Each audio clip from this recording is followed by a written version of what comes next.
Good evening. We begin tonight with the wildfire smoke blowing through the capital. Ottawa residents are breathing their way through the worst air quality in North America. It was a 10+ on the Air Quality Health Index today, the highest risk possible.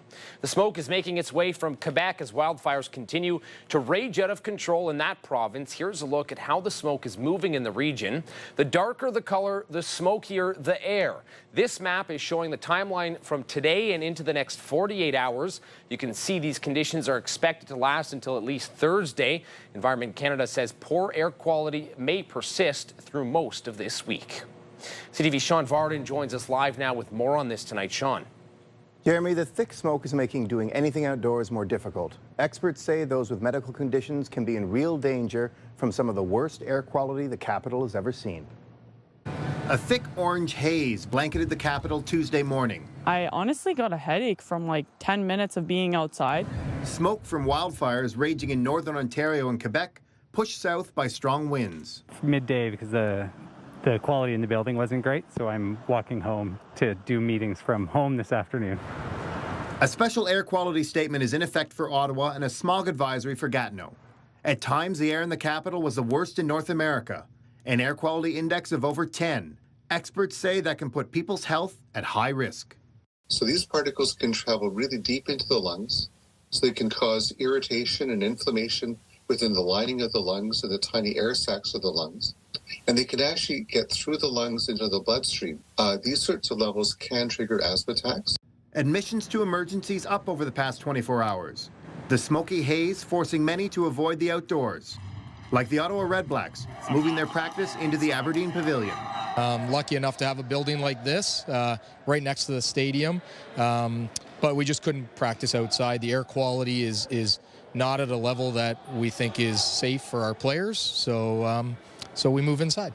School boards from Kingston to Renfrew also cancelling outdoor activities and recesses, keeping students inside. The City of Ottawa cancelled all outdoor recreational programs and leagues Tuesday. Strenuous work or hard physical labor and activity, then trying to find ways to cut that back and move things indoors. This weather could last through the week. Some braving the smog, turning to masks, but experts say it should be an N95. Don't hesitate if you're having that chest pain or really difficulty breathing, you're getting dizzy. Those are times to go get urgent care. The special air quality statement is expected to last until 11 a.m. tomorrow morning. Jeremy. All right, CTV's Sean Varden reporting live for us tonight. Thanks, Sean.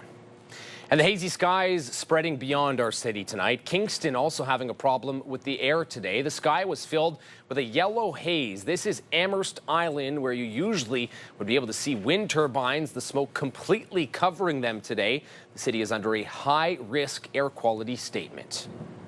And this is what it looked like in Toronto this morning. You can see the haze filling the air and obscuring the skyline as many parts of the province are choked by the same bad air. And it's not just Ontario. This map shows all of the places across the country that are under air quality advisories. You can see most of Ontario, Quebec, parts of Alberta, BC, and the northeast territories are under special air quality statements in gray. The red in parts of Quebec shows where smog warnings are in place. Well, new tonight, Ottawa's mayor is sounding the alarm over the pressure on paramedics in the city, calling for more help from the province. In a tweet thread tonight, Mayor Mark Sutcliffe says the strain on our paramedic services has reached a critical level. He is calling on the province to foot the bill to add 51 more paramedics over 3 years. Sutcliffe says this will help reduce hospital offload times and get paramedics back in their neighborhoods. He says the current situation is far from sustainable. Time now for a first check on that weather forecast as we continue to deal with these smoky conditions in the capital. Here's what to expect. Overnight, a chance of showers. We're going to see some more smoke throughout the day on Wednesday, and then starting to see things clear perhaps on Thursday, but still will take some time before that smoke clears completely out of our region. There's a look at the next 24 hours. 13 degrees when you wake up around 7:30. We'll reach a high of about 17 tomorrow afternoon around 4:30. Right now in the capital, it is 15 degrees with a chance of showers as we continue to see some smoke out there.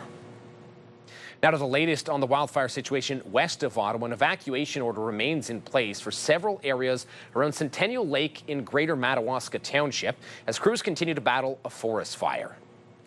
And the fire is burning about 150 kilometers west of Ottawa, about a 2-hour drive from the city. As CTV's Dylan Dyson reports, crews have made significant progress in putting it out.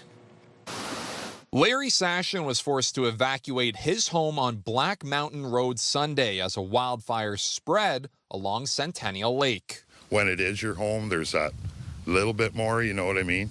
Because it's all your personals, it's your whole life in one place. He's been staying in a cabin across the lake and will likely have to wait another 2 days. Because it's just hard to stay away when you just want to check just to see. Pretty anxious to get home, and the last time we did check on the place, there was ashes all over the deck. What started as a raging, out-of-control fire has now been contained, but it's still dangerous. I can't say it's under control because it's a fire. Fires do change, they have their own dynamics, but it is contained at this time, and the crews are on site working on it diligently. Crews continue to use water bombers. On the ground, they're hitting hot spots. Residents feeling safe enough for now. It's not fun to be outside right now with the air the way it is, but I think that we're okay here. It seems to be contained to that area. For this here, even around here, to get to us, bit of a stretch. Evacuation orders will remain in place for the area south of Centennial Lake until at least 11:59 p.m. Wednesday. Officials say it is still too early to determine what caused this fire. Dylan Dyson, CTV News, Greater Madawaska. And fire crews from South Frontenac, Napanee, and Stone Mills Township are among those responding to the Centennial Lake fire. Given that South Frontenac is an urban-rural fire service, we're equipped for both regular structural firefighting as well as the wildland component of things. The personnel that responded yesterday did respond in wildland PPE, which is more of a coverall wildland suit, not near as limiting or heat buildup as the structural firefighting equipment. From there, the vehicle that responded, so portable pumps, forestry hose, tools and equipment, chainsaws, anything that might be used on the wildland premise of things. 6 of their volunteer firefighters were on hand yesterday. There are no official plans to send more South Frontenac crews at the moment, but Bennett says they are ready to respond if called again.